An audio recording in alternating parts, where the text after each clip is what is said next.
to conduct this lunchtime webinar with me today. Dr. Rutazibwa is Senior Lecturer in European Studies in the Department of Politics at the University of Portsmouth, and she is also Senior Research Fellow at the Johannesburg Institute of Advanced Studies. She holds a PhD in political science and IR from Ghent University and has published widely in such fora as Foreign Policy, Millennium, Journal of Humanitarian Affairs, Postcolonial Studies, Ethical Perspectives, the Journal of Intervention and State Building, and the Journal of Contemporary European Studies. She is a leading light in anti-racist and post and decolonial IR theory and practice, and it's my great pleasure to welcome her here with us this afternoon. Dr. Rutazibwa, hello. Hello, thanks for having me. It's fantastic to be with us. So just a few moments of housekeeping. We still have some participants signing in. We will have about an hour and 20 minutes for our discussion this afternoon. We will invite participants to join the conversation as we go along. You will see at the bottom of your Zoom screen a Q&A function. Please do pop your questions in as we talk. We're very much interested in hearing your insights as we proceed. And without further ado, I think we will jump right in. So as I've said, we are talking today about the question of the strategic use of the R word, that is racism, in international relations. And of course, until recently, issues of race and racism have been treated by many in mainstream international relations as somehow extraneous to or beyond the scope of the field. To celebrate Black History Month this month, we're delighted to be shining a light on some of the revisionist, some of the alternative stories and positions in IR, which really highlight the centrality of race and racism as really fundamental to the discipline and to our understanding of global politics more generally. So with that in mind, I will pose my first question. Why, in your view, Dr. Rutazibwa, has IR conventionally failed to treat issues of race and racism as relevant to the field? And what do you think are the effects of this illusion? Yes, so thank you for that question. And it's actually a tricky one because I think what I've recently discovered through writings by people like Robbie Shilliam, I think he also had a longer piece in Foreign Policy this summer. But also if we think of the book by Bob Vitalis, we can actually not be that sure that race was never at the center of IR. So that's the first thing that is actually a bit disconcerting because what we understand IR to be today, and often when we say mainstream, we mean an American version, and you have some little brothers or sisters versions in Europe somewhere that are seen as slightly more critical. But let's say overall, IR in its biggest terms is understood to study the relations between nations, and there is a focus on nations, and then all the critical approaches to that. And in that big family of IR thinking, race indeed, as we see today, has not systematically been treated as a constitutive feature of those relations. But then when we go back to the past, to the beginning of IR as a discipline, if we locate it in, let's say, just after the First World War, some of the journals that were dealing with what we would consider IR today, they had race literally in their names, I think, and then afterwards it changed. So in a way, the origin of the discipline have always been very interested in this dealing of different nations with each other was also very much about dealing with people of color or colored people or colored nations in those timeframes. But then there is a whitewash moment, I think, somewhere, and usually we can locate it in public discourse after the Second World War when we all agreed that racism, as we understood it then, is wrong. And then somehow what is then seen or cast as neutral, objective knowledge production around that international becomes colorless and becomes void of colonialism and any of these things, right? And so I think it brings us back to a really, really fundamental question about the discipline, which is, what is its purpose? And I think there was times in history where its purpose was more explicitly tied to the control of the colored nations. Whereas that control of the colored nations has never really waned, but we have used different language to do the same. So I think that would also help us understand why we might be able to let discussions about race and racism in sometimes through the margins, and it's been there all the time. Like we have all these moments now. Again, it might feel like we're in a new moment, but 10 years ago, 20 years ago, 30 years ago, there are special issues that decide to finally focus on race, right? Or racism. So it's been with us as well. But there is, again, not just a whitewashing, but then an amnesia. So it feels that every time we're doing something new. And I say we because as scholars of IR ourselves, we have to constantly rediscover that we're literally not doing something new, which is not a problem in itself, but it requires us to study it differently. Mm-hmm. So I would say that if we do not tie the purpose of IR to something radically different than what it was first conceived of, then just adding race to the mix is not going to do anything else. It's not going to change it.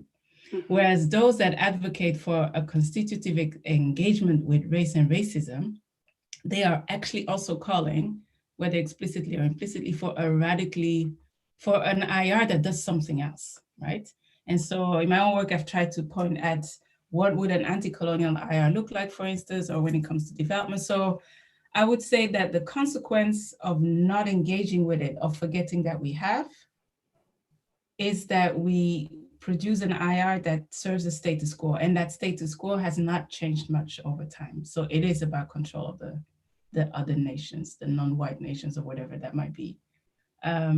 And so the consequence is that we participate in a discipline that actually does bring a lot of premature death.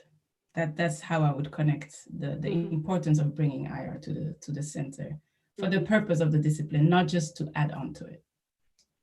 I think that's really fascinating. And I think that can come as quite a shock, right? People come into the field of international relations seeking to understand global power dynamics and maybe contribute to improving things through the theories and the concepts that we use. But it can be quite a kind of intense experience to realize that some of those concepts, some of those theoretical heritages are steeped in the kind of racist and hierarchical structures that you're describing.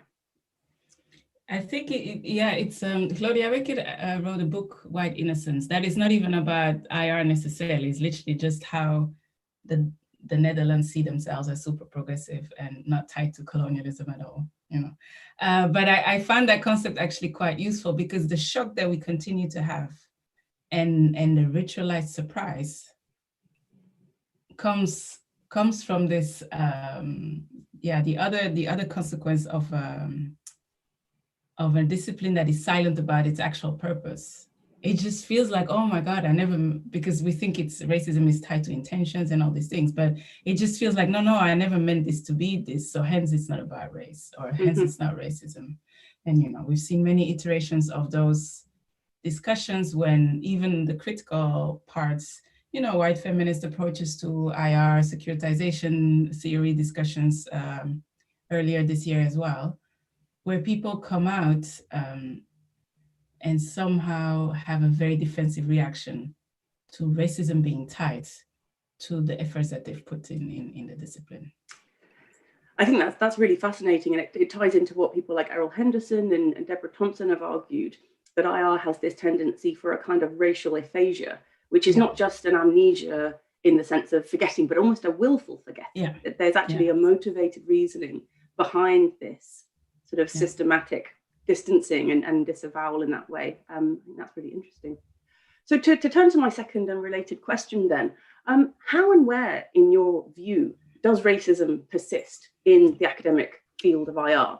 If we were to try to discover where racism lies, where would you say we should look? A very unanalytical question would be everywhere, and that's not a useful answer. So I'm not going to stick to that answer, but I do think it's actually an important admission to start with, so that we actually don't waste time at the bickering about these individualized accusations of good or bad intentions in the details. So I think it would obviously, an answer to your question would be, first of all, somehow make clear what we might mean with racism. And again, there's so many different definitions out there. What I would want to highlight is the deeply structural and historically grounded nature of it, but also the extent to which it's intimately, or is actually co-constitutive with the whole political economy or the capitalist system that we inhabit. Mm-hmm. So it's not another category. It's not this, and it's not distinct, or it's not detached from many forms of biopolitics, obviously, but also from patriarchy and gender issues. So it's a in the most simple sense, I think it's a technology of hierarchy and a technology of deciding over the possibility of life and the quality of life of certain peoples. And it's a bit too generic to be workable, but I think in opposition to racism means you're a horrible person and you say horrible things, which tends to be, strangely enough, not just in our public opinion, but if we see our academic discussions as well, people are offended when the word is brought up. Mm-hmm. So if we take that into account, and then the question is, where do we find that systematic thing of hierarchy and deciding over life and death in our disciplines? That's why I say everywhere, but I'll try to specify a little bit what I mean. But I think we can make a distinction, or some subcategories of this everywhere is located in this amnesia and the obfuscation of violences. Strangely enough, even though IR is sometimes about conflicts and wars and peace and nations negotiating with each other, and I think especially of the work of Himadi Mupidi here, who introduced that idea to me, is that there is such an erasure of the actual daily violences that those international relations theories and practices bring to people. We've seen a little change in that when it's about terrorism studies and that violence comes to Europe, or when we look at the violence of the world wars coming to Europe, but the violences inflicted on all the other people, again, the colored people, let's say, or the colored nation, IR is actually amazingly well-versed in completely erasing that. There is a racism to that because violence and death that is invisibilized is easily reproduced. So that, for me, would be an expression of a technology of racism within the discipline, in what it decides to remember and what it decides to forget. And it's not casual. The other one is the epistemic injustice of the wideness of the canon. Again, luckily we have now movements and students, and again, I'm sure it's not the first time where students even are asking, why is my curriculum white and everything. I think it's important to also understand whiteness as a form of racism, and Eurocentrism as a form of racism, in a definition that I gave in terms of hierarchizing peoples and the consequences of life and death and others that come with that. Mm-hmm. So by maintaining an overrepresentation of dead white men from a handful of countries as a place from which to know the whole world, you create an epistemic justice that then again allows, or has allowed, for the different epistemicides and genocides that we've seen throughout history. Because if you decide who gets to know and also who gets to know others, it's really obviously a very tight connection to the material conditions of these others allowed to. So I would say the whiteness of the canon is racism. The amnesia and obfuscation of certain violences is forms of racism. And then a specific maybe subfield of IR that I study myself is development, or that I teach mostly, development practices and thinking. As an example, and I don't think it's just in development studies, but it's the civilizational desire in IR is racism. So those are three things that I can just point at. If somebody asks me, where is, apart from everywhere, where is the racism in IR, is literally, who do we consider expert and expertise, what we decide to remember and forget, and also what are our desires of helping and developing and civilizing others. It's much less innocent than it sounds. Yeah. I think that's so interesting, because I think several aspects of your answer there point us to the point that racism then is not necessarily intentional. In fact, racism is completely compatible with well-meaning, conventionally liberal pursuits and intentions. If you are seeking to promote humanitarian intervention or to promote democracy, in some part of the world, that is not automatically opposite to or in tension with racism. They actually could go hand in hand, even as we don't intend to. they actually often do go hand in hand because of, for some of the atrocities that were needed for racial capitalism, let's say, and let's go back all the way to 1492 till today, again, broad sweeps, but to make sense of up until the present, some of the horrendous volumes of suffering of certain people, that goes hand in hand with an set of idea of civilizationism that also contains moral standards and everything, right? This is not even about saying the West is bad and the rest is good. It's much more complicated than that. But to somehow manage that conflict of communities, let's say Western European communities, with certain moral standards and values, and then the practices that allow so many people en masse to die or have a quality of life that is, we would never inflict on ourselves. You need a technology of civilizationism that allows your presence, the good or bad. It's always part of the same story. And that's why I'm so highly critical of development aid as a practice or as a system of thought, even, is that it's the moral add-on to empire, and that hasn't changed that much after colonization.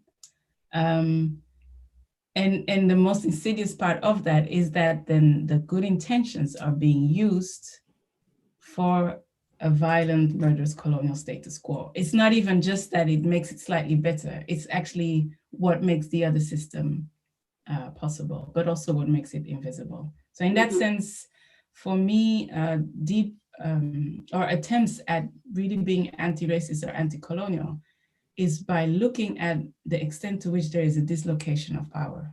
Not how nice the discourses are, how good the intentions are, and often the good intentions are in that sense then much more, make it more difficult because it's very difficult to detect, right?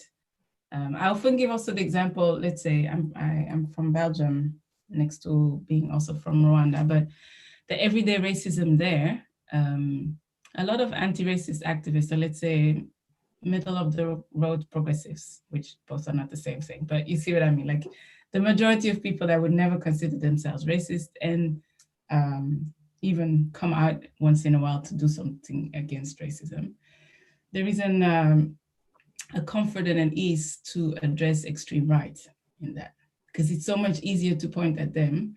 But then often my response would be that for, let's say, Belgians of North African origin or any of the other non-white Belgians, the racism that they experience in terms of finding jobs, housing, schools, and everything, they are inflicted by well-meaning progressives in the systems of power that exist. It's not extreme right. Extreme right is often at the margin, a whole other margin. And so I do think that we see similar traces in IR in that respect. And for me, development aid is a place to think about that, but I'm sure it's not the only one.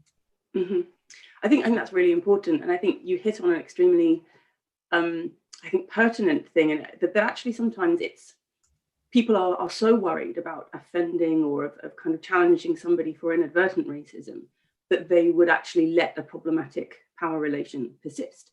I think we see this sometimes in IR when we have debates about changing reading lists or thinking about, challenging the canon in some of our ways of teaching, that people are so worried that someone will take offense and will think that they're being called racist if they have a very kind of unidimensional reading list, that people then are reticent or hesitant to do so. And so we then end up perpetuating, these kinds of exclusions and power relations to try to maintain a sort of, a quiet, uncontroversial balance.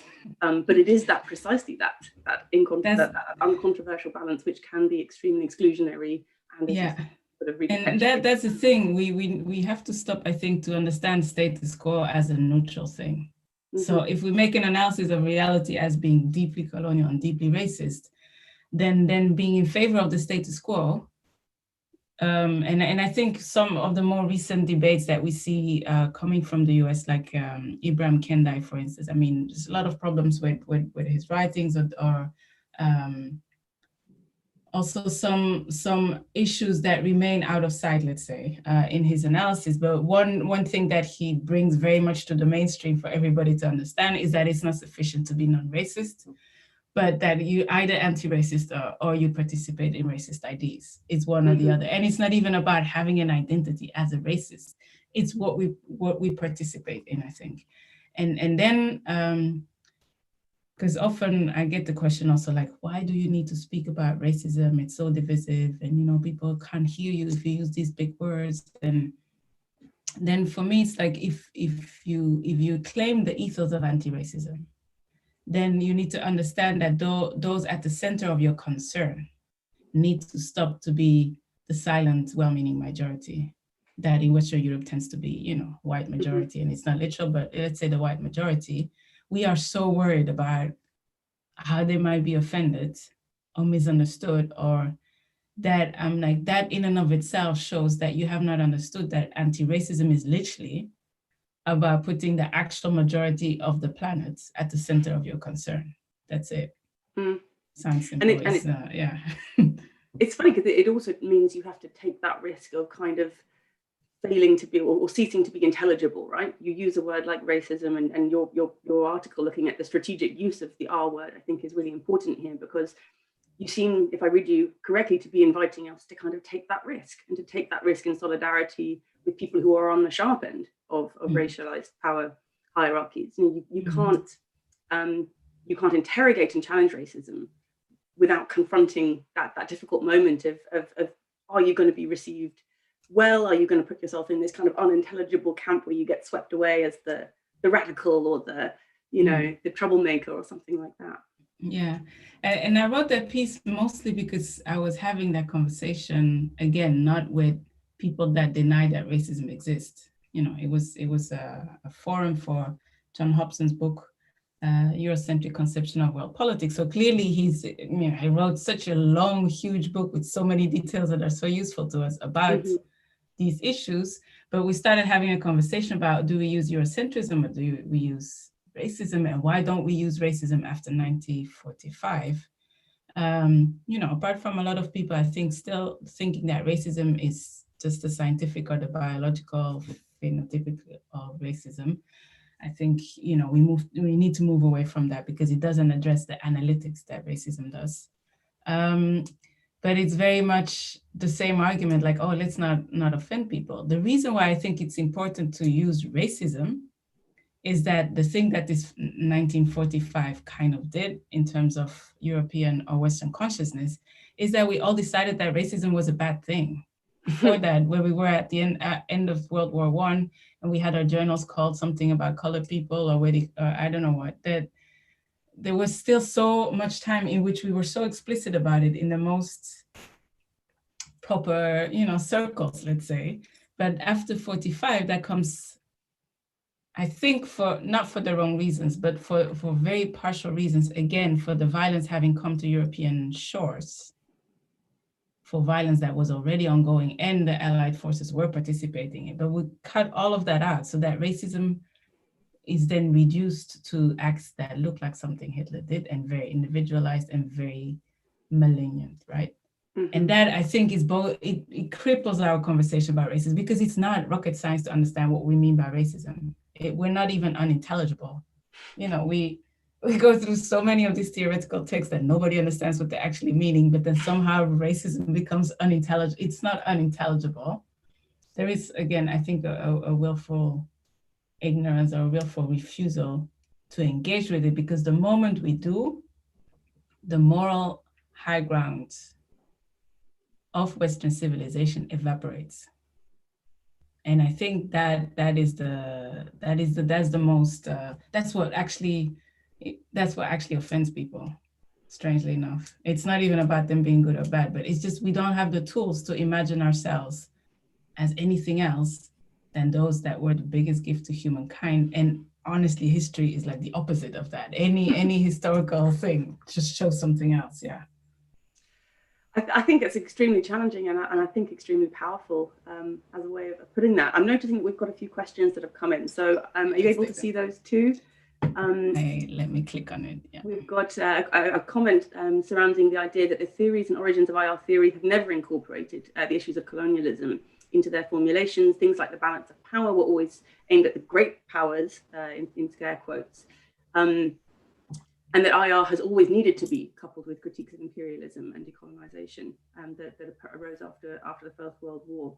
I think that's very interesting too. I don't know if you want to respond to any of those points that have come in before I fire my next question. Let me have a quick look. Sure.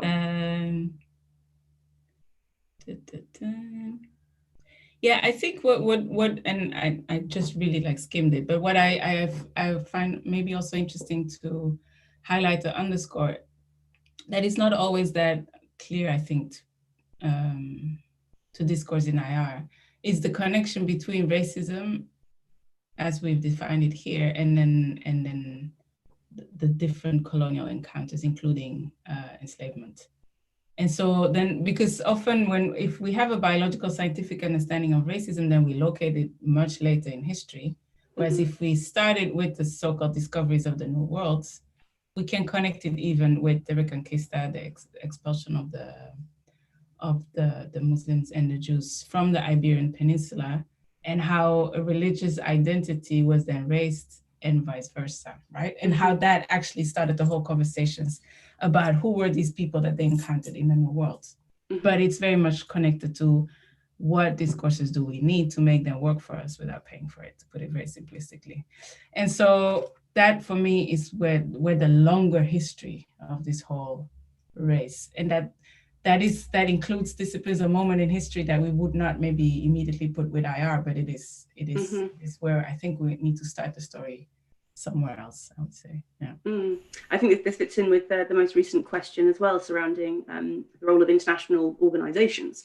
Ordinarily, if we think about how these are presented in international relations, they fit with that liberal story of the promotion of the harmony of interests and global peace and security and so forth. Yeah. But if we look at the actual distribution of power and resources across IOs and the kinds of relations they preside over and normalize, many would say we do have a form of neo-colonial order being perpetuated. And so again, it requires us to rethink our fundamental assumptions then about what are these institutions and whose interests do they serve, and do we buy the conventional story of their founding?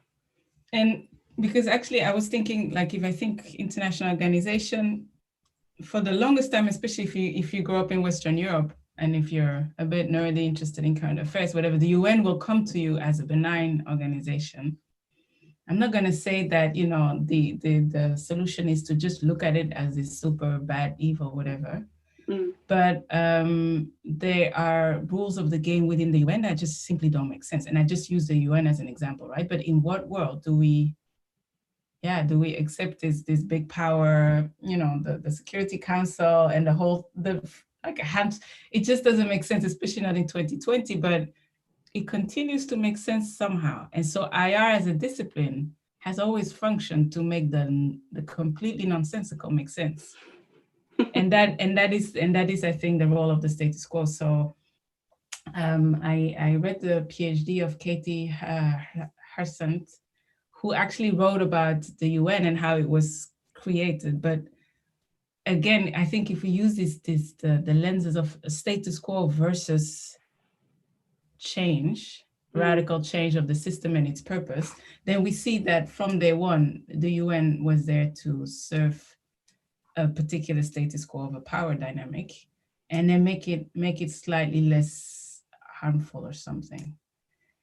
And I think it didn't even function, like it didn't even succeed in that, I think. But that for me makes it very difficult to study international organizations today, because we might get the impression that if we change the voting setup in the Security Council, for instance, that we then solve the problem.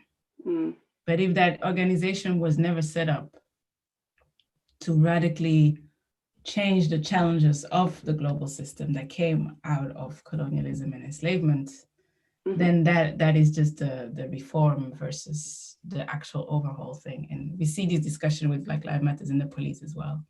Is it about just tinkering inside on the margins? We've been doing that. We can't even say that IR has never had a self-critical thing. But there is a huge attachment to the status quo without calling it that, I would say. Mm-hmm. I think that's really interesting. And I think as we try to dig into sort of seeking out where racism plays out, one of the things that really struck me in your Postcolonial Studies article, which is titled From the Everyday to IR in Defense of the Strategic Use of the R Word, is the example of Zwarte Piet. I think I'm pronouncing that more or less correctly. Yeah, sorry. Just do Piet, like, yeah. In Central Europe, in the Netherlands and neighboring countries there. And can you tell us a bit about this tradition and the reasons why critics say that it's harmful to people of color, and what lessons we can take from that for international relations as we try to challenge structural racism? So I think for maybe for an Anglophone audience, what it comes closest to it is blackfacing, right? Mm-hmm. The practice of blackface. And I think back in the days in the US, it was minstrel things. So it was for entertainment purposes in a highly segregated Jim Crow context when people were still being lynched, whatever. But, all of this, the right to have entertainment and laughs of a situation that at the same time was in material sense, again, in terms of life and death. So that coincided. And I think a lot of the outrage that came from that, and we also see that in the UK, is similar. And then, we're always a couple of decades late to the game when it comes to continental Europe. So it started in the Netherlands mostly. And again, when let's say that I've been I've been part of this, critiquing this in the last 2 decades, I think, at least. Maybe less explicit on Zwarte Piet, but similar things. But then we found articles that in the 80s already, people in the Netherlands were saying Zwarte Piet should go. And so Zwarte Piet is basically, think of Santa Claus, but in our case, it's St. Nicholas. He comes December 6th or 5th in the Netherlands to give gifts to kids and whatever. So that's why it's, but he's not alone. He has his Snow White horse or a horse with dots or whatever. And then he has his helpers, which are this minstrel-like Zwarte Piet, which literally means Black Pete, right? So that's his name. In a way, the controversy is even too ridiculous for words, because we're talking about non-existing figures, right? Like it's a myth, right? So it's just child's holidays where they get a lot of gifts. So there is a humiliating part to it that we have had to do a lot of activism against anti-Black racism in Belgium and the Netherlands through that ridiculous figure that doesn't even exist, right? But the message or the imagery is really very similar to the blackfacing, in a sense that it's a trope of the very scary Black man, throughout history, or the jokey, entertaining, whatever, clownish figure, also always a little bit more stupid. But in terms of the effect it has on the Belgian society and why it is important or useful to address it, is that for many people that have no friends of color and children, especially the first encounter with Black people is through that image. So even me as a child, I grew up with it, and if somebody wants to insult you, they will call you Zwarte Piet, for instance. Or children, when you're older yourself, around December, they just look at you very scarily, because throughout the year, parents use Zwarte Piet as the person who's going to take you away if you have been bad or beat you. So all the children's songs also are about being put in a bag or being beaten. So long story short, is the funny thing is that obviously today, actually, I think Facebook just a few months ago banned the imagery of Zwarte Piet on its platforms. Obviously, a lot of people in Belgium and the Netherlands were not that happy with it because, freedom of speech and stuff. I also don't think that wasn't like the biggest victory in that sense. But in terms of the TV programs that are done by a public broadcaster, but also the arrival of St. Nicholas is always something that's organized by the big cities. It's a real thing, right? So in the Netherlands, they come up with the rainbow Piet now. So it can have all the colors of the rainbow. Okay. Because the thing is that their argument is he's Black because he came through the chimney, but then he also has big red lips and the earrings and like the whole But mostly you get so many people coming out of the woodworks, try to explain to us that it is not meant to be insulting. So it is not insulting. It is not meant to be racist, hence it's not racist. And we cannot touch an innocent children's holiday. Whereas the children, as long as you give them their gifts, they're fine, right? So we know it's not about that. So the crux of it is who gets to decide what culture is. I think that's what it came down to within the Western European post-colonial context, in which you have people from all over the planet, not randomly, but they came there because of a colonial precursor. And that's what you feel that the biggest pushback is. And there's been like actual physical altercations around these things. That's what I mean with it being slightly offensive and humiliating as well, is that like people start fighting about these things and you're thinking, what are the stakes here? Yeah, so often we get the question like, how does that relate to actual poverty of actual Black people today? And that again comes to the whole imaginary. If your first image of a Black person is that, and then in the next phase in your life, you have the right to rent your flat to people or to hire people or to, and in the meantime, in all your textbooks, there is no appearance of any intelligent Black person. And the majority of other Black people you might meet actually in Belgium and the Netherlands are of the poorest parts of society in any case. So usually they either clean your public transport or your offices or any of these things. It is within that bigger context that something ridiculous as Zwarte Piet becomes an important symbolic fight that is also deeply material. But it's not, and that's the same as with the statutes, I think. It's trying to shift who has the right to say where we should go next. I think that's so interesting because it does sort of when we think about who is it that's going to push back against the challenge to the tradition. You know, as you say, you have the far right person, and it's easy just to assume that that's what's happening. But to go back to our initial point, that actually, you know, you might have people who consider themselves to be good allies and not racist, saying, oh, but it couldn't possibly be harmful because it's just a children's tradition. It's just a silly Christmas practice. Nobody's getting hurt. Nobody's, you know, shouting at someone in the street or anything like that. And so I suppose what happens then is that it's about who gets to be audible when they claim that in fact it is harmful. And what does it mean if people put their fingers in their ears and deny that harm? That would seem to be then a reperpetuation of, as you say, who gets to shape the terms of the debate and who gets to highlight harm, whose claim to harm is intelligible and is responded to. And sometimes what is additionally harmful is that those that they've decided they're going to be woke and allies, and they reduce the problem to hurt feelings. And I think that is another move to innocence, where it's quite easy to just decide, let me not use this offensive word, let me not use this, you know, this color on this mythical figure.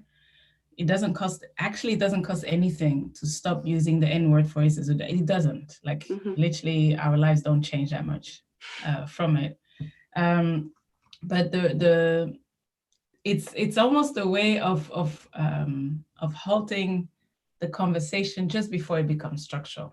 So we saw in discussions in Belgium where when finally mainstream media was interested in the topic, they would invite people like myself, but I think I refuse it because I'm literally not a historian on St. Nicholas and Zwarte Piet. But finally, they invite people of color on their platform to talk about this. And then the only question they have for them is, how does it make you feel? Right? And then it's just about feelings and emotions. And then they turn to the other experts, which usually literally are then white men historians of local culture, to ask the question, is it really racist or not? And what is the origin of St. Nicholas, right? So this division of labor of expertise is again a recurring thing when we talked about epistemic justice before, that we see also in stupid conversations like these on Zwarte Piet and St. Nicholas. I think that's really important. There are a few other questions coming in, but I think I'll keep on firing my own, and then maybe we can open up the floor a little bit shortly afterwards as well. So one of the things you point to in this really fantastic article from the Everyday to IR is that you identify 3 key biases, which you say serve to kind of obscure issues of race and racism in IR, and we've touched on several of them already. One of them is this idea of individualized innocence, that you can't be being racist unless you somehow intend to. The second is the bias of expertise. So who gets to kind of claim the kind of epistemic authority to identify where race and racism take place, or whether to include them at all. And then you talk also about the bias against considering symbolic or emotional concerns as we attempt to be kind of clear-headed scientists in some sense. So could you talk a bit more about those three biases and what exactly you mean by them? Yeah, so I think actually all the examples, or the very muddled, long-winded way I was talking about the Black Pete tradition and discussion somehow has touched on all of them, right? So especially the question about I don't want to hurt your feelings, then allows us not to speak about the structural issues, obviously, but then also I only give you the microphone for you to testify about your feelings. And I think if we're honest, a lot of racism discussions in public debates are about, oh no, we have to talk to people of color because they know. And then when we actually ask them stuff, it's always about, how does it make you feel? I think it's the most moronic, unjournalistic question you can ever ask anybody, but you know, it is systematically so. And then the bias of individualized innocence obviously goes hand in hand with the need for there to be an intention of ill will before it is a problem. And I think if we want to translate that into concerns of IR, and again, as I said, I think development aid or the civilizational desires within IR, which is most clearly defined within development aid, but I think it's many of them would fall under that. And actually, if we try to understand the virulent reactions, for instance, to the securitization theory discussion, and it's linked to whiteness, civilizationism, and anti-Black racism, they actually follow this pattern as well to some extent, like who gets to speak about these things, and then who gets to be very emotional in their reactions and still not be seen as reacting emotionally, but then those that charge in the first place, they do. But I think the most important, because having spoken about emotions and all of this, I do think there needs to be much more space within IR for different registers, and emotion should be part of that.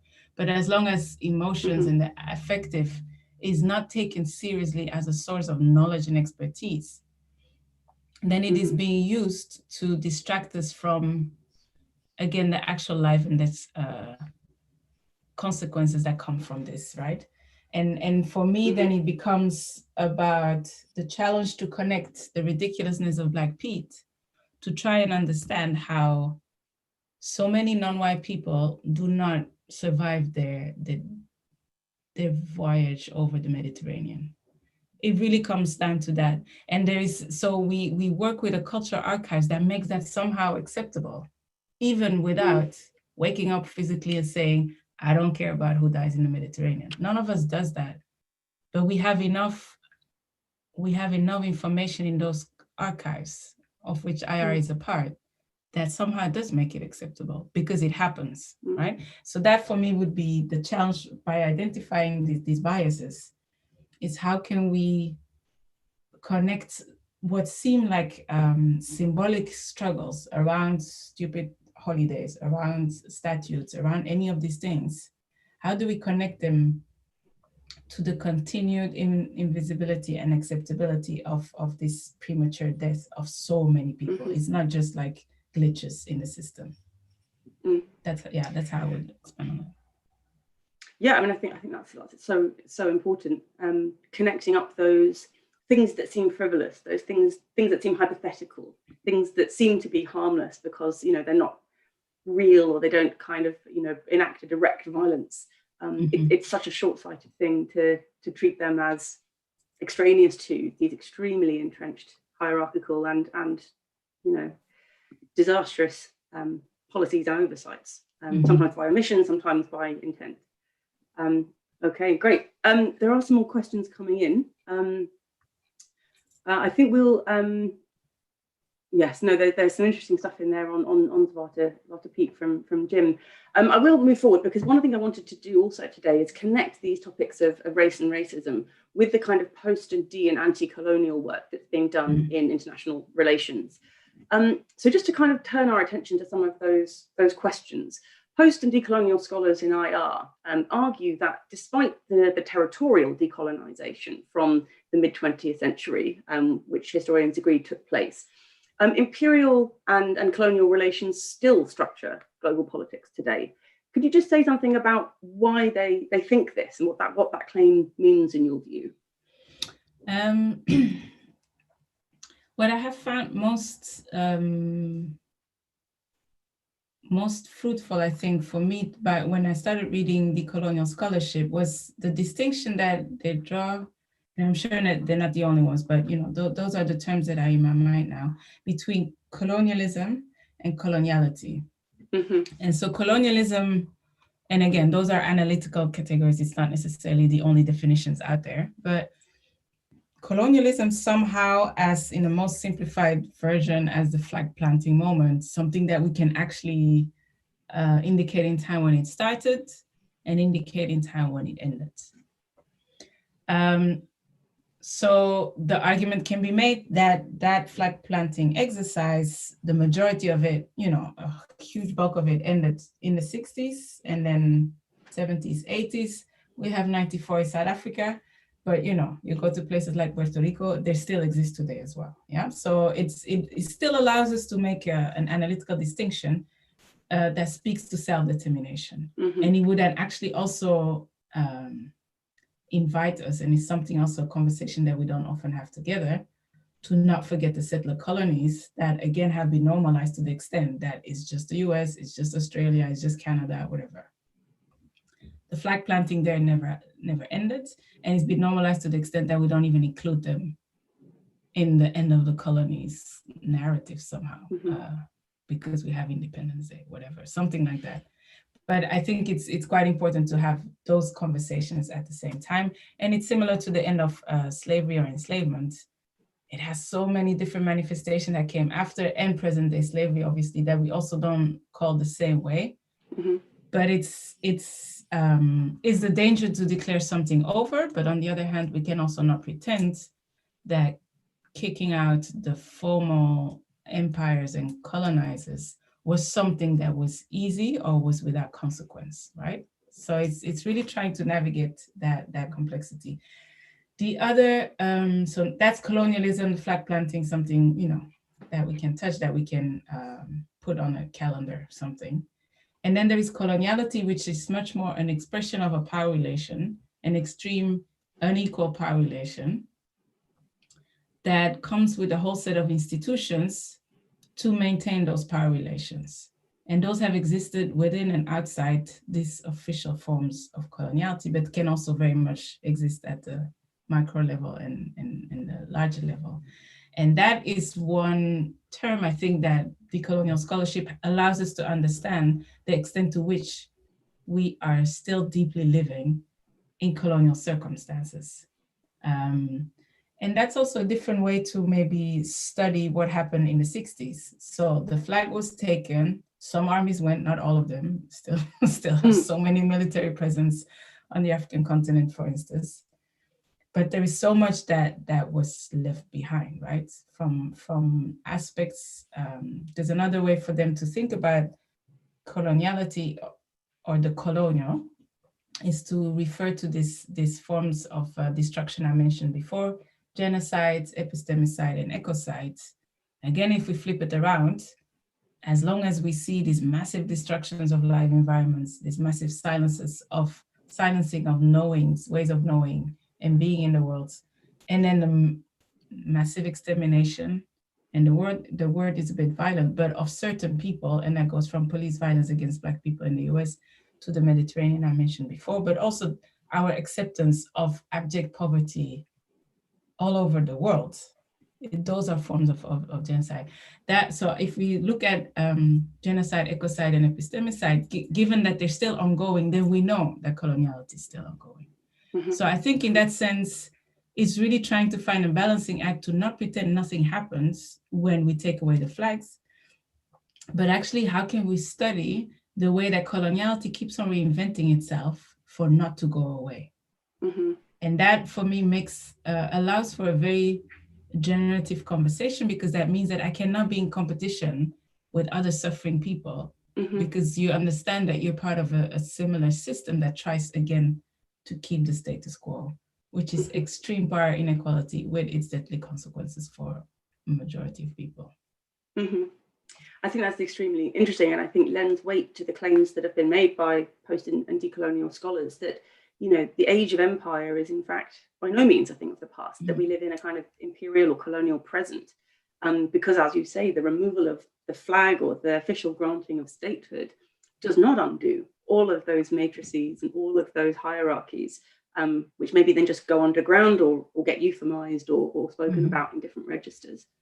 I think that the epistemic or the exciting epistemic project that is also, I think, important to highlight when we think of post-D and anti-colonial scholarship, potentially. Not all do it, but you know, it's there. And I think it's also there in some other critical schools, is that that we need to try to go beyond just saying it's still all super colonial and that's it, right? Because that would still, or that would reproduce a centering of the experiences of this global history around the white Western experience, which I do think that we need to do much more seriously in the Western context, that's for sure. But one of the things that, you know, any of these schools, when they talk about desilencing certain voices and knowledges, is actually also to remind ourselves that within that long history of empire and that long presence of empire, there have been systematically fights against that. So I think that for me is the flip side of centering empire and violence and all the horrible stuff, is actually making IR, for instance, also much more exciting by focusing on all the different ways that people have survived against all odds. They were not even supposed to survive or survive with dignity or in any way human, in a human capacity, this system. So it's also fighting against those erasures, because I think it's in the combination of the two that we can imagine worlds beyond empire, something like that. And I'm not sure we need to do this in a linear way, but it needs to be both, because otherwise it feels also too easy to just say, listen, they just keep on oppressing us and let me make a career out of just telling you in detail how horrible everything is.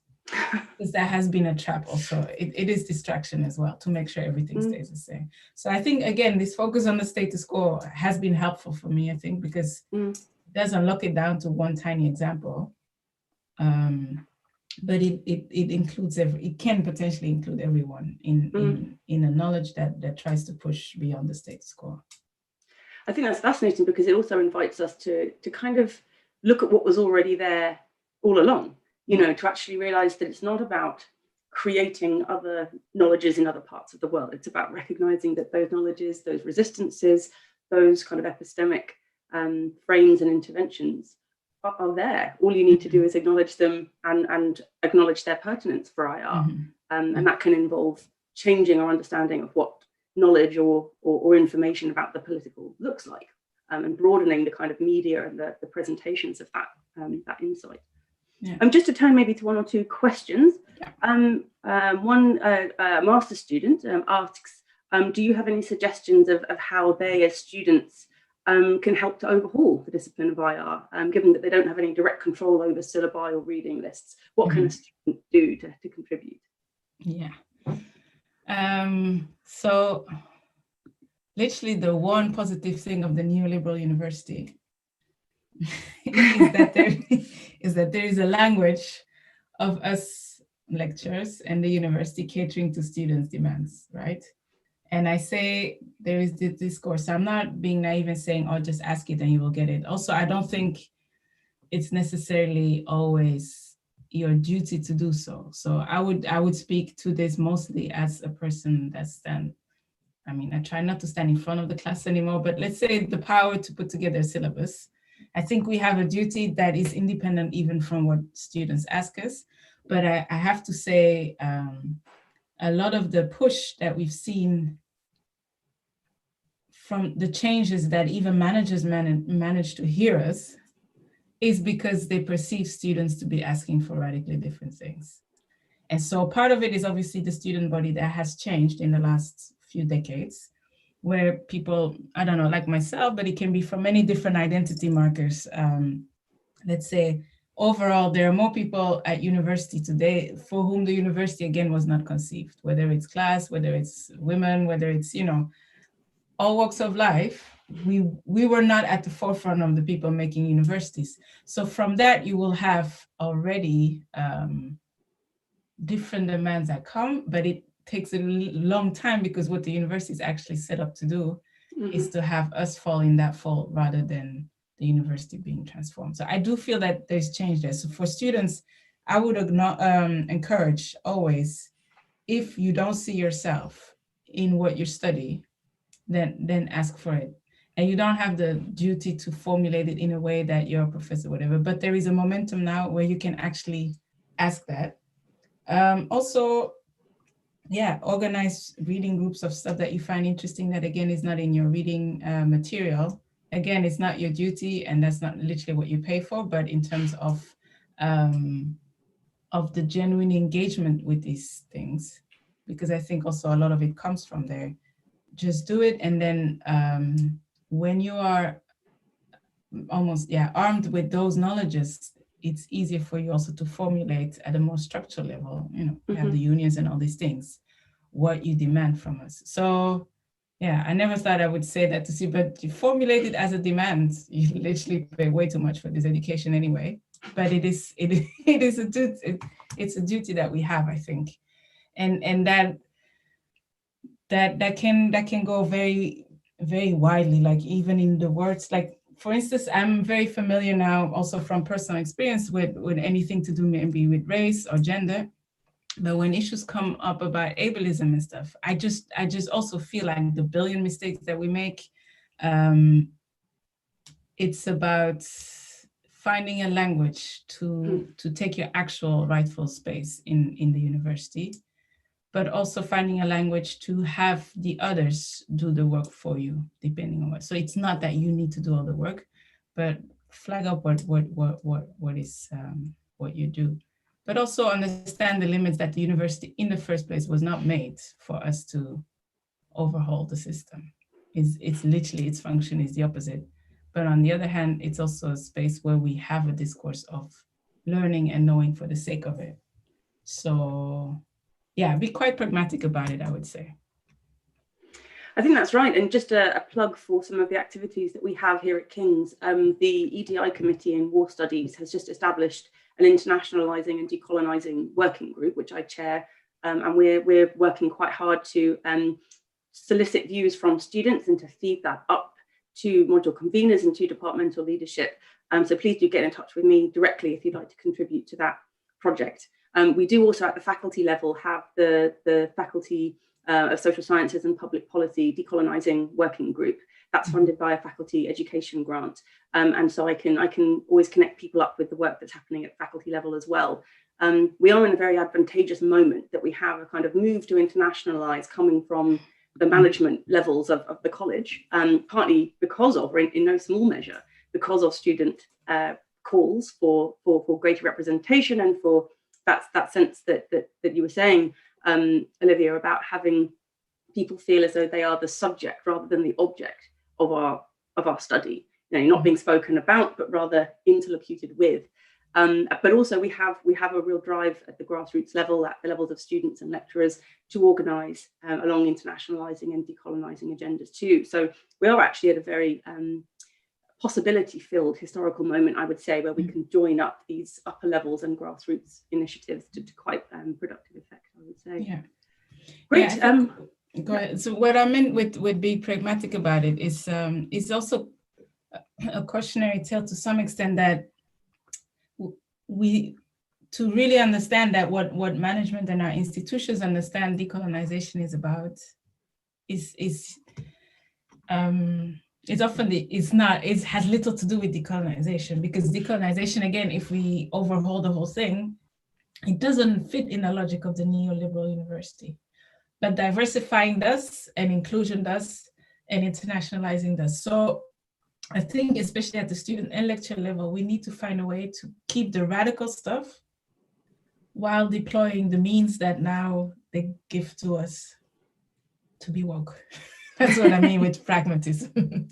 I think we can achieve some things by using the language directly of decolonization, and I think it's extremely important not to lose touch with that and its interventions. But there is a proportion, as you say, that is compatible with internationalizing and all the rest of it. And if strategically it makes sense to deploy that language, then I think it's a very, a sensible first step at least. Yeah, and get the money. If they offer money, take it. Okay, fantastic. There are a few other questions here as well, but I'm going to just throw a couple of my own at you, and then we'll open up for some discussion before the end. So in your Millennium article, which is titled Hidden in Plain Sight, Coloniality, Capitalism and Racism as Far as the Eye Can See, you say that whilst its subject matter is not cheerful, but that engaging with decolonial work brings you joy. And I'm really interested in what you mean by that joy and what that can kind of bring to IR, which, conventionally at least likes to think of itself as a kind of sober and emotionless and scientific endeavor. Yeah. So the joy comes from, if we think about, I was talking about status quo and radical change before, but we can also think about it, and that's Eric Dussel who speaks to this, about decoloniality as choosing the will to life over the will to power. Mm. And if we combine these two, for me, when I read works, and they can be in IR, outside IR, they can be theoretically, any of these things, the things that give you joy, even if they speak about some horrors or things like coloniality or violence, is when that violence is acknowledged as taking away the lives of, the people at hand. It also is actually types of sciences that then give us ideas on how to think about the survival of these subjects. Mm-hmm. That's, I think, where my joy is. And that's also where I've described somewhere else Black History Month, for instance, as an unfortunate thing that needs to happen and exist, in the sense that, do we still need a particular month to remember the humanity of Black people and their mm-hmm. contribution to humanity? But the joy that can be in there as well, at the same time, is the fact that, for me, acknowledging the existence of Black people and their contribution is a source of joy. Again, not in exclusive terms, but it comes as a response to the systematic erasure of their existence or their humanity. So that's, I think, what I meant when I was reading, because Millennium piece is a long a review article, but it was 4 books and 1 special issue, in opposition to what I often read in more what we would call, like you say, the more, balanced, neutral, sober accounts in IR. Mm-hmm. Apart from the fact that I never find myself in there, and it's not about me, literally myself, but mm-hmm. I don't feel like they're speaking to any reality that remotely interests me. Mm-hmm. They are signs of death, because they don't speak of those that are killed because of that mm-hmm. science.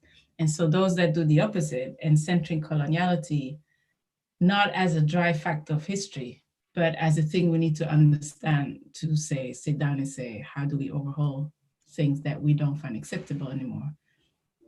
That's a source of joy. And that, for me, is a joy in, activism, but even in abolitionist thought, that for me is joyful, because it pushes you to create or to excavate stuff that was already there, put it together in a different way, any of these things, right? But it's a creative process at the service of life. Let's put it like this. I think that's where my joy comes from. And it would be great if IR did more of that in general. I think that's absolutely right. I think finding those inklings and those cracks and those sites of resistance and pushback that were already there, and the sheer power of those, can be uplifting, not in a sense of cheerfulness, as you say, but in that sense of a kind of awe and a sense of, of inspiration that even as a system appears so totalizing and as the violence is so extreme, yet these resistances and these ruptures were already taking place. The system never fully enclosed in the way that it intended. Yeah. Great. We do have a few more questions. What I think I'll do is just kind of invite more questions from the floor. I'll scroll back a bit and see what we've got. One question asks if you could recommend something on the concept of coloniality, either from your own work or a core text that people might find useful. So colonialism, coloniality, a person that writes really clearly about this is Sabelo Ndlovu-Gatseni. And I think he's in some of the bibliographies of the readings that you put up. So he's a South African thinker who actually makes a brilliant translation of the different decolonial thinkers, amongst which also Ramon Grosfoguel, but also Walter Mignolo. We also have Enrique de Sela already mentioned, Boaventura de Sousa Santos. A lot of them were much more, or are much more, from Latin American, whatever context. And so there's been many translations, and it's traveled, and they've borrowed from other places as well, obviously. But indigenous, they've actually made often translations and erasures of indigenous women thinkers in the different communities. But the stuff that comes to us usually goes through US or UK universities.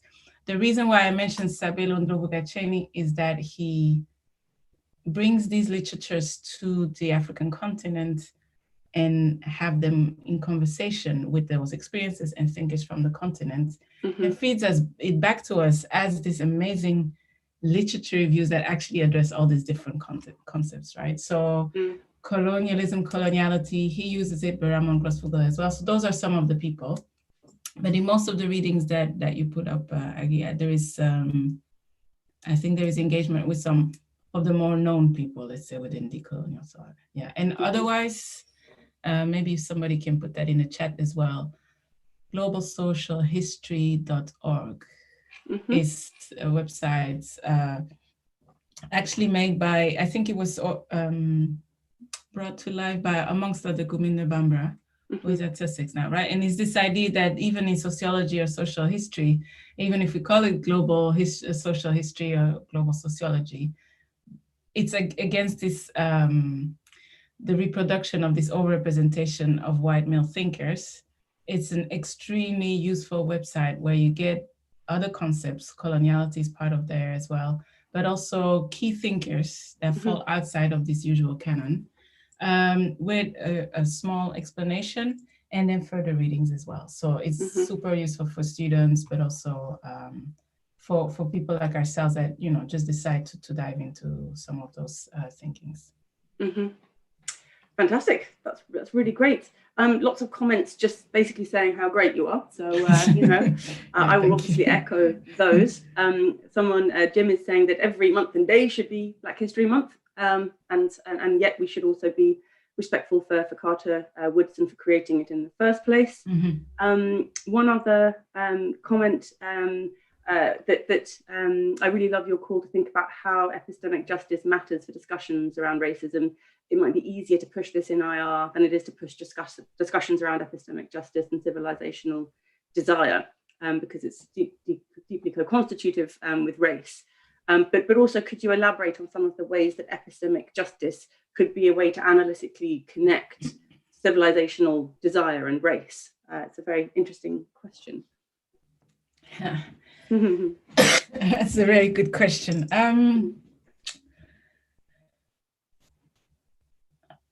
I'm actually gonna answer it in a more anecdotal, personal way.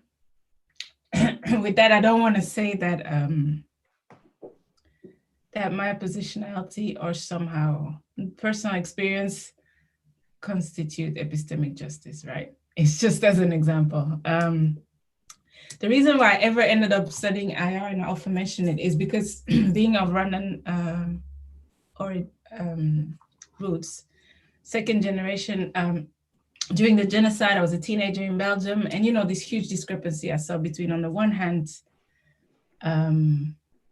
Belgian everyday life just continue on, while there was some snippets in the news, obviously, very vaguely, people in Africa killing each other or whatever. There was something about the blue helmets, the Belgians that were killed, so there was slightly more attention. And also, Rwanda used to be a colony. So there was some attention, but the indifference, the violence of the indifference came to me because being of Rwandan heritage myself, I also was exposed to my Rwandan family for whom I could feel the apocalypse was happening. Like there was no two ways about it.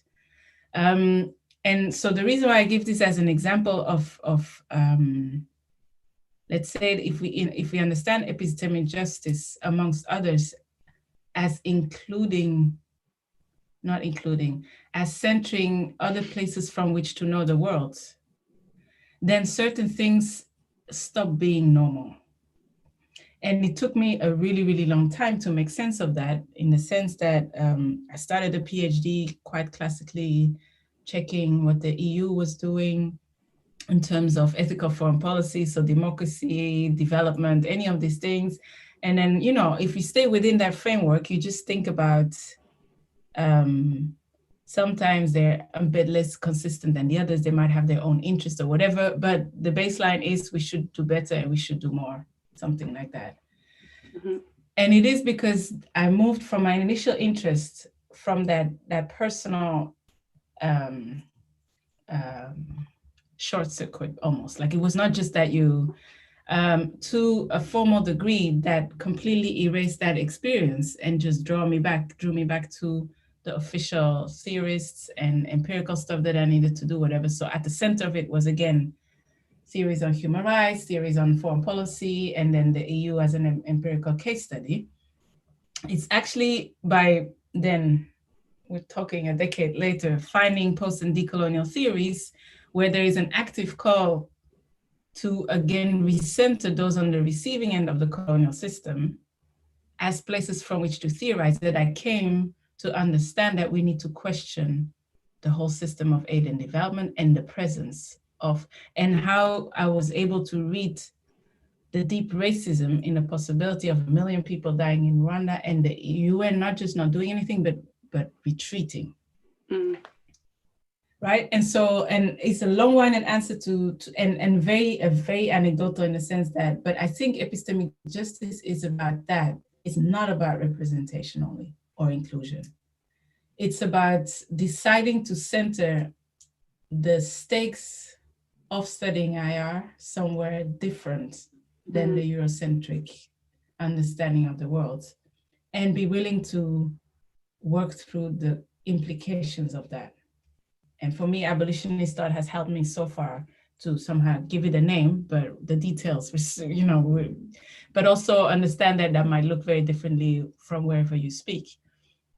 But that's how I would connect epistemic justice as a call, not just to include interesting, colorful voices, but attaching the injustice to their absence from the fact or that they were muted. It serves a particular purpose. And racism is an integral part to that, but also simply, I guess, as an intellectual endeavor, it's an exciting project because we were supposed to want to know more. It's just that we need to shift from wanting more to control better to wanting more for hopefully a project of justice that dislocates our power. I think that makes a lot of sense, and I'm conscious at the time I could keep picking your brains indefinitely, but what I'll suggest is that we begin to wrap up. Lots of people have been asking to read more of your work, and some colleagues have been sharing that in the chat. I would also mention that for the advertisement for this event, there were a series of links in there to Dr. Rutazibwa's work there, and you can also Google her and see her academia pages as well for all of that other information. I suppose I'll just wrap up then by asking you, what would your key words of advice be for academic departments, academic fields who are trying to take stock, trying to work through the structurally racist origin stories and founding events and the imperial presence that we inherit? What would your key words of advice be as we move forward into the weeks and months and years ahead?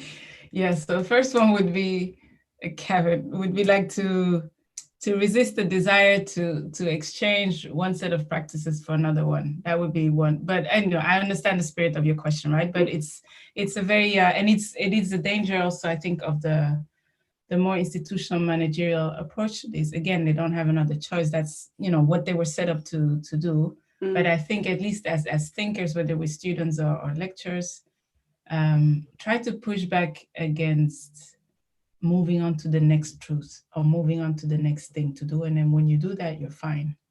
Because that's a desire, again, of a status quo, of always being on the right side of history. So that desire should be fought. What that means, I think, on the one hand, is to be very mindful that we need to ground any answer that we give as much as possible in the place that we are, even though it might be a global endeavor. We need to think, and I think there is a huge distinction maybe to what the priorities are for some universities in the global south and the universities that we're speaking maybe from in the global north at the moment. I would say the more decolonization, anti-racism becomes a comfortable language for us all at this moment in which we woke up as woke, I would invite us to actually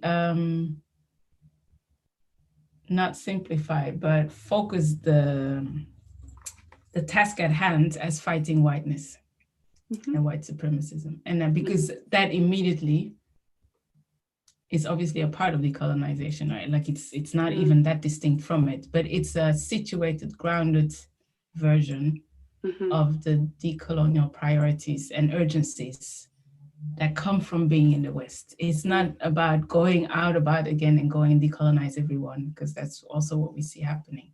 But if I say that diversity and inclusion is actually about fighting against the whiteness of our institutions, I'm still saying the same thing. No, I'm actually showing how inclusion is not sufficient. But for me, that's a challenge. So I would invite us to find the words that make it clear that it's an uncomfortable thing that needs to shift power, rather than a politics of virtue where we come out more pristine than we came in, thinking already we were quite pristine. What that always means,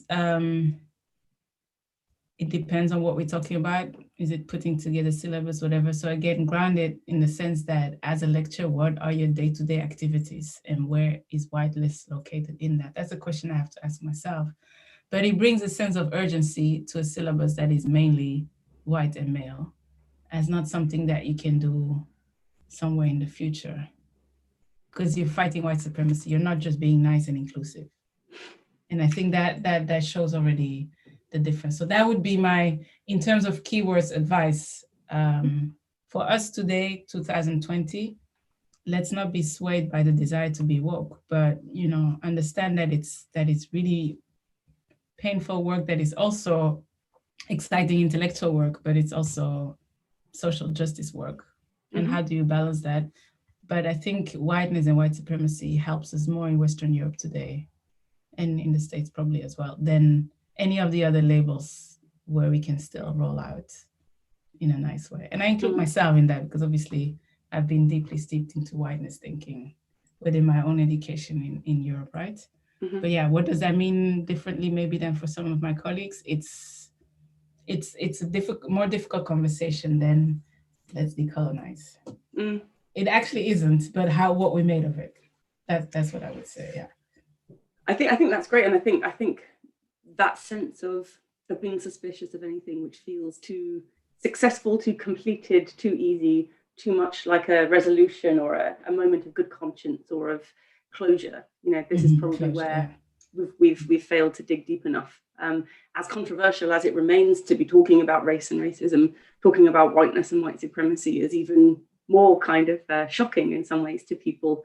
And I know that there's some fantastic, very recent articles coming out by post and decolonial scholars thinking about what is whiteness and how does a kind of hegemonic whiteness sort of supervene in IR to the exclusion of other forms of knowledge and other kinds of sites of politics. And so the road ahead is paved with yet more shocks to the system. Good. People are again just thanking you. I'm aware that you also have to go off and teach. And probably need a little breather before you do so. I'm just checking. There is a hand up on the system, which is Anne. Did you want to come in and ask a question, Anne, at the very last second? I think the hand has disappeared, so perhaps not. It just remains for me to thank you so much, Dr. Thank you for having me. Joining us this afternoon. I think that was extraordinarily interesting, and your work is so important to this field. So thank you from myself and from our participants here this afternoon. Thank you to everyone for sticking around, but also for having me. I really enjoyed this. Thank you. Brilliant. Do follow up with myself if you're interested in getting involved with EDI activities surrounding decolonizing, internationalizing, and putting together some reports and documents and trying to channel some of the student excitement and interest up to the other echelons of the department. Have a good rest of the day. Have a good rest of the week. Thank you, Dr. Rutazibwa. Bye-bye. Bye. Bye. Bye. Bye.